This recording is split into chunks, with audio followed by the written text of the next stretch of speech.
suis Ornella Semondi, responsable du centre de service de l'ASIN. L'ASIN qui est l'Agence des systèmes d'information et du numérique.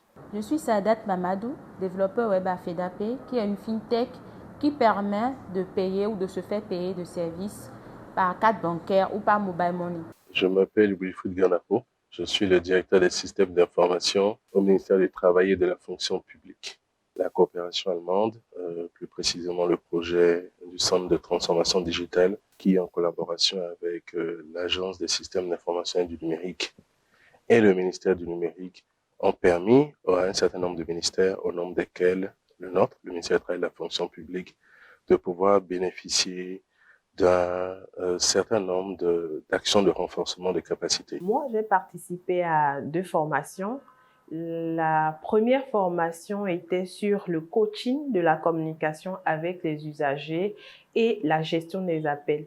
La deuxième formation était liée à organiser et mieux manager les back-office numériques.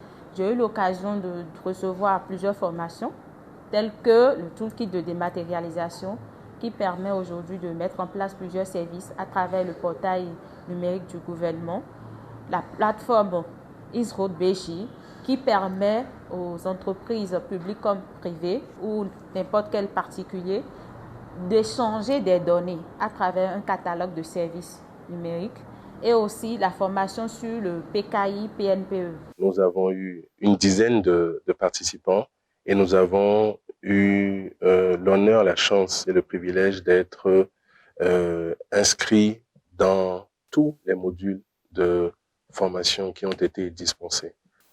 J'étais très contente d'avoir participé à cette formation. Je pense que c'est une formation très enrichissante, non seulement à cause de la diversité des thèmes, mais aussi par la qualité des formateurs et des différents cas pratiques que nous avons abordés lors de cette formation.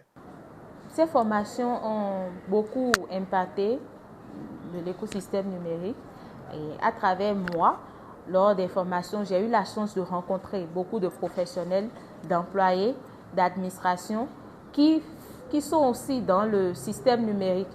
J'ai eu la chance de rencontrer plusieurs directeurs de systèmes d'information et on a eu la chance de discuter et de parler des enjeux, des ESN, des paperasses qu'on a eu à l'habitude de faire.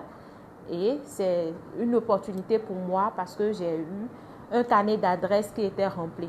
Ces formations ont été identifiées collectivement avec nous, donc dans une approche véritablement inclusive.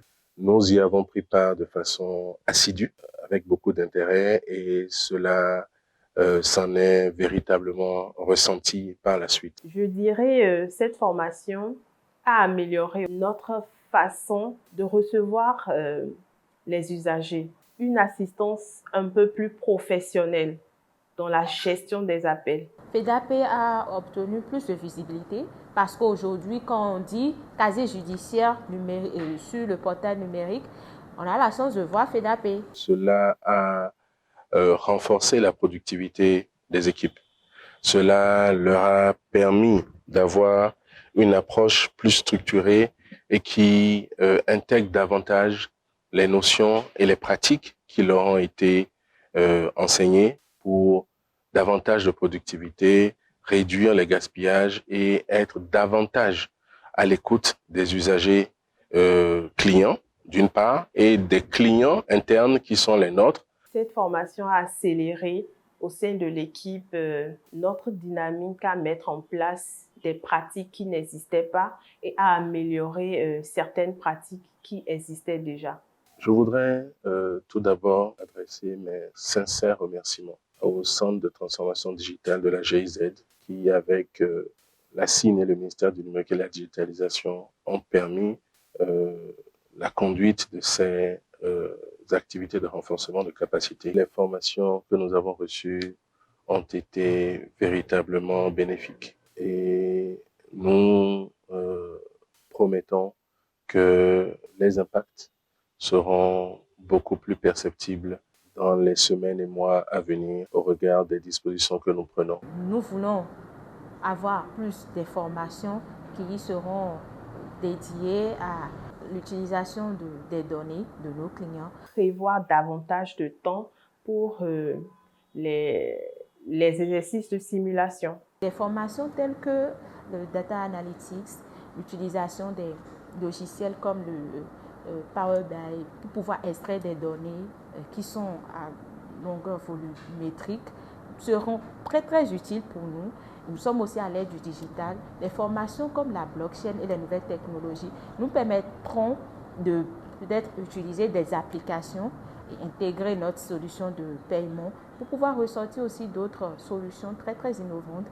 Organiser ces sessions de renforcement des capacités sur une base régulière, de pouvoir nous approfondir les thématiques abordées, ouvrir le périmètre à certaines thématiques qui n'ont pas été abordées. Je pense notamment à l'intelligence artificielle, je pense au design thinking qui n'ont pas été abordés et bien d'autres. Il s'agirait enfin de pouvoir permettre aux métiers d'avoir accès aux actions de renforcement de capacité pour leur permettre de s'aligner un minimum sur la fonction informatique, sur la fonction sur l'IT, afin qu'il n'y ait pas un décalage trop fort entre les acteurs qui sont à l'impulsion numérique et ceux qui bénéficient de leur travail.